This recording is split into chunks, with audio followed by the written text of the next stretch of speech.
Sri Derek O'Brien, member is suspended for the remaining part of this session. Resolved that the above mentioned members may be suspended from the service of the House for the remainder of the session under Rule 3742. प्रस्ताव स्वीकृत हुआ। सभा की कार्यवाही 2 बजे तक के लिए स्थगित की जाती है। Privilege for creating the great disorder in the House, the behavior of the above said members may kindly be referred to the privilege committee and they need to be suspended. प्रस्ताव स्वीकृत हुआ। And the said members be suspended from the service of council. Sri Jose K. Mani, Sri Ajit Kumar Bhuyan are suspended from the service of the council for the remaining part of the 2nd session of Rajya Sabha. इस बार एक नया record बना है, एक ही सत्र में 146 सांसदों को निलंबित करने का। इससे पहले साल 1989 में राजीव गांधी सरकार में 63 सांसदों को निलंबित किया गया था। इस बार निलंबन का सिलसिला 14 दिसंबर से शुरू हुआ और सत्र के आखिरी दिन तक चला। दरअसल 13 दिसंबर को लोकसभा में 2 युवक घुस आए। उन्होंने वहां हंगामा किया और कथित स्मोक बम से धुआं उड़ाया। उनके 2 साथी बाहर बेरोजगारी समेत अन्य मुद्दों पर प्रदर्शन करने लगे। सांसदों और पुलिस के सहयोग से इन्हें पकड़ लिया गया। संसद के भीतर ये लोग भाजपा के मैसूर से सांसद प्रताप सिम्हा के पास पर दर्शक बनकर आए थे। निश्चित तौर पर यह सुरक्षा में एक बड़ी चूक थी। इस पर प्रताप सिम्हा से पूछताछ होनी चाहिए। नए संसद भवन में सुरक्षा के इंतजाम में कोई कमी है तो उस पर भी ध्यान देना चाहिए। लेकिन घटना के इतने दिनों बाद भी अभी तक प्रताप सिम्हा से पूछताछ की जानकारी नहीं है और न ही गृह मंत्री अमित शाह का कोई बयान आया है। लेकिन इसी बीच सुरक्षा में हुई चूक पर सवाल उठा रहे 146 सांसदों को निलंबित किया जा चुका है। इस दौरान एक ऐसे सांसद को निलंबित किया गया जो उस दिन सदन में थे ही नहीं।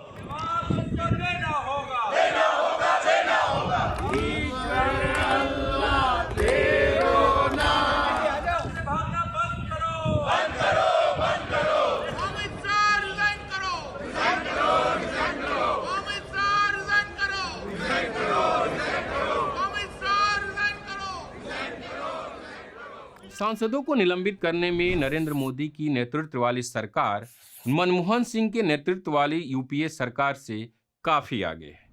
सूचना के अधिकार कानून के तहत प्राप्त जानकारी के मुताबिक 2004 से 2014 तक के मनमोहन सिंह के कार्यकाल में लोकसभा से 36 और राज्यसभा से 7 सांसदों को निलंबित किया गया, यानी कुल मिला के 43 सांसदों को इस दौरान निलंबित किया गया। वहीं मोदी सरकार के 2014 में सत्ता में आने के बाद से 22 दिसंबर 2023 तक लोकसभा से 193 तो राज्यसभा से 94 सांसद निलंबित हुए हैं, यानी कुल मिलाकर 287, कांग्रेस सरकार से 5 गुना। गुजरात के रहने वाले आरटीआई कार्यकर्ता संजय उर्फ संजीव इजहावा को आरटीआई से मिली जानकारी के मुताबिक 2004 से 2014 के बीच जिन 43 सांसदों को निलंबित किया गया उसमें से एक भी भाजपा का नहीं है, जबकि तब भाजपा विपक्ष में थी। आंकड़ों के मुताबिक यूपीए सरकार के दौरान लोकसभा से जिन 36 सांसदों को निलंबित किया गया उसमें से 25 कांग्रेस के थे, टीडीपी के 9 और वाईएसआरसी के 2 सांसद थे। वहीं इस दौरान राज्यसभा में 7 सांसदों को निलंबित किया गया, उसमें से समाजवादी पार्टी के 4, जदयू के 2 और आरजेडी के 1 सांसद थे। अब लौटते हैं नरेंद्र मोदी की सरकार आने के बाद निलंबित हुए सांसदों की पार्टी पर। मोदी सरकार के दौरान लोकसभा से कांग्रेस के सांसदों को 83 बार निलंबित किया जा चुका है। एआईडीएमके के सांसदों को 34 बार, टीडीपी के सांसदों को 14 बार, डीएमके के सांसदों को 18 बार, जदयू के सांसदों को 10 बार, तृणमूल कांग्रेस के सांसदों को 13 बार, सीपीआईएम, मुस्लिम लीग और एनसीपी के सांसदों को 3-3 बार निलंबित किया गया है। वहीं Aam Aadmi Party, Samajwadi Party, Jammu Kashmir National Conference के सांसदों को 2-2 बार, तो बसपा, वाईएसआरसीपी, आरएसपी, बीसीके, केसीएम और सीपीआई के सांसदों को 1-1 बार अब तक निलंबित किया गया है। वहीं राज्यसभा की बात करें तो इस दौरान कांग्रेस के सांसदों को 28 बार, तृणमूल कांग्रेस के सांसदों को 23 बार, तो सीपीआईएम के सांसदों को 8 बार, आम आदमी पार्टी के सांसदों को 6 बार, डीएमके के सांसदों को 10 बार, सीपीआई के सांसदों को 4 बार, बीआरएस के सांसदों को 3 बार, शिवसेना, राजद, समाजवादी पार्टी के सांसदों को 2-2 बार, वहीं एनसीपी, जेएमएम, केसीएम, एजीएम और निर्दलीय सांसदों को भी एक-एक बार निलंबित किया गया है। कई सांसद तो ऐसे हैं जो एक बार से ज्यादा निलंबित हुए हैं। एक तरफ सांसदों के निलंबन पर विपक्षी दल प्रदर्शन कर रहे हैं, दूसरी तरफ केंद्रीय मंत्री प्रहलाद जोशी ने अजीबोगरीब बयान दिया है। उन्होंने कहा कि कुछ लोगों को हमने सस्पेंड किया शुरुआत के दिन में, बाद में सब लोग आके रिक्वेस्ट करना शुरू किया, हमको बाहर जाना है, हमको सस्पेंड करो करके। ये कांग्रेस पार्टी का लेवल है। बिल्कुल स्कूल टाइप माहौल है ना? आपने देखा कि मोदी सरकार में एक भी भाजपा सांसद निलंबित नहीं हुआ है, जबकि लोकसभा का ये दृश्य तो आपको याद ही होगा। उग्रवादी सिरे ले रहे हैं। उग्रवादी बोलने भी तो कभी खड़ा होगा, ये बता रहा हूँ। उग्रवादी। और ये भी नहीं भूले होंगे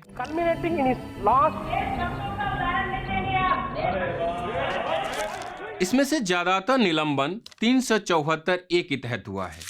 5 दिसंबर 2001 को रूल बुक में एक और नियम जोड़ा गया है, इसे ही रूल 374A कहा जाता है। यदि कोई सांसद स्पीकर के आसन के निकट आकर या सभा में नारे लगाकर या अन्य प्रकार से कार्रवाई में बाधा डालकर जानबूझकर नियमों का उल्लंघन करता है तो उस पर इस नियम के तहत कार्रवाई की जाती है। सांसदों के निलंबन की प्रक्रिया पर वरिष्ठ पत्रकार विजय त्रिवेदी बताते हैं। खासतौर से लोकसभा में चेयर पर जो बैठे हुए यानी स्पीकर जो हैं, उनके पास अधिकार है कि वो उनको नेम करने का मतलब होता है कि उनको वो वार्निंग देते हैं कि आपका नाम लिया गया है, आप अनरूली बिहेवियर कर रहे हैं, और यदि इसको नहीं रोका गया तो आपको वो बाहर कर सकते हैं, सस्पेंड कर सकते हैं, 1 दिन के लिए कर सकते हैं, पूरे वीक के लिए कर सकते हैं, या सेशन के लिए कर सकते हैं। राज्यसभा में जो चेयरमैन है वो सरकार के या सत्ता पक्ष का जो मोशन है उस पर फैसला करते हैं। लेकिन अभी जो हमारे यहाँ सामान्य प्रक्रिया है उसमें दोनों ही हाउसेज में जब रूलिंग पार्टी की तरफ से मोशन मूव होता है तो उस मोशन को हाउस से अप्रूव करवाते हैं। उसका एक बड़ा फ़ायदा तो ये होता है कि आप स्पीकर पे या चेयरमैन पर बायस होने का आरोप नहीं लगा सकते, क्योंकि उसको हाउस ने अप्रूवल दिया है। और ये जो हाउस का अप्रूवल है इसको आप सुप्रीम कोर्ट में भी चैलेंज नहीं कर सकते। पहले सदन का क्या माहौल होता था?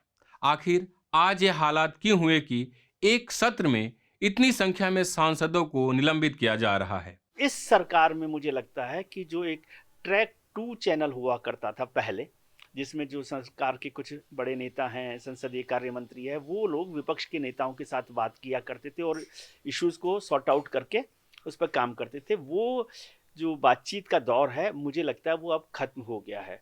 और जो हमारे दोनों चेयर पर लोग हैं वो रूल बुक को थोड़ा सा ज़्यादा स्ट्रिक्टली काम में ले रहे हैं। मैं ये नहीं कह रहा कि वो कानून के खिलाफ जा रहे हैं, लेकिन कानून का इस्तेमाल और किस जगह पर क्या किया जाना चाहिए इसको भी थोड़ा ध्यान रखना चाहिए, क्योंकि विपक्ष के जो सांसद हैं वो भी हिंदुस्तान के लोकतंत्र को बचाने की ही लड़ाई लड़ रहे हैं। 3 बार के सांसद कौशलेंद्र कुमार को भी इस दौरान निलंबित किया गया है। 2009 से 2014 के बीच कुमार एनडीए के साथ थे, विपक्ष में थे। तब हाउस के अंदर क्या माहौल होता था, इस पर कुमार बताते हैं। हम लोग का क्या आचरण रहा है उनसे पूछना चाहिए कि आज तक संसदीय प्रणाली में कोई ऐसा गलती हम लोग नहीं किए हैं कि हम लोग को शर्मिंदा होना पड़े, हमारे नेता को कभी शर्मिंदा होना पड़े। मैं खुद हम लोग हर चीज दायरे में रहते हैं। आज भी देखने का चीज है, आप देख लीजिए जाके कैमरा पार्लियामेंट का, ना मैं कोई तख्ती लिए था, ना कोई कागज फाड़ के बिक रहा था। एक आम पब्लिक की तरह हम लोग कुछ मांग कर रहे थे। ऐसा नहीं कि कोई बहुत उछल रहे थे, कूद रहे थे, ऐसा भी कुछ नहीं कर रहे थे। लेकिन जानबूझ करके किया गया कि विपक्ष के लोगों को टारगेट बनाया जाए, इतना को सस्पेंड कर दो कि मांग करने वाला ही चुप हो जाए, कि जो गलत करने वाला है उसका रास्ता साफ हो जाए। इसके बीच सबसे बड़ा सवाल लोकसभा के अध्यक्ष और राज्यसभा के सभापति पर खड़े हो रहे हैं। क्या वे अपनी निष्पक्ष भूमिका निभा रहे हैं? चेयर्स को भी देखना चाहिए कि जो सांसद हैं वो स्कूल के बच्चे नहीं हैं, वो बराबर के सांसद हैं। कल उस पे से कोई चेयर पर होगा, तो उनकी बात को कैसे रखने का मौका मिले। मेरे को अनुभव है कि पहले जब उपराष्ट्रपति होते थे भैरव सिंह शेखावत, तो उनको मैंने बहुत करीब से देखा है, तो वो जब हंगामा होता था तो हाउस एडजॉर्न करके वो दोनों पक्षों को लोगों को अपने यहाँ पर बैठाकर नाश्ता कराते थे और सरकार से कहते थे भाई इनकी बात सुनिए, थोड़ा सा देर इनको हंगामा करने दीजिए और फिर आप अपनी बात रखिए, और बात 90% टाइम सुलझ जाती थी। इतनी बड़ी संख्या में सांसदों के निलंबन के पीछे कोई खेल तो नहीं। दरअसल देखा जाए तो लोकसभा चुनाव 2024 से पहले यह करीब करीब आखिरी सत्र था। हालांकि फरवरी में एक और सत्र होता है, लेकिन इसमें बजट पर ज्यादा चर्चा होती है।